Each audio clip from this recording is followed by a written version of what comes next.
資訊技術發展日新月異，今集要介紹嘅香港應用科技研究院喺2000年成立到而家咧，一直致力推動本地科技產業嘅發展，提升香港嘅競爭力。Dr. 張你好，你好。我知道香港應科院咧喺無線通訊技術嘅研發成果咧，最近得到 TCL 通訊科技控股有限公司嘅青睞。可唔可以簡單介紹一下香港應科院嘅無線技術具有啲咩優勢，同埋雙方嘅合作咧點樣提升產品嘅競爭力呢？我哋積累咗好多高價值嘅知識產權，尤其是喺4G 方面咧係世界領先嘅。利用我哋呢啲優勢，我哋可以幫助我哋嘅業界嘅合作伙伴提升佢哋嘅技術水平，以及降低佢哋嘅產品開發嘅成本。另外咧，我知道香港應科院咧一直推動本地市場嘅發展，包括最近同 HP 香港合作成立資訊科技研究中心。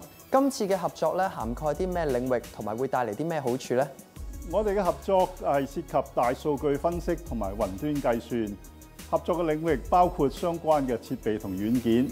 我哋亦會舉辦高端嘅研討會，吸引跨國公司到香港創建研發中心，提升香港嘅競爭力。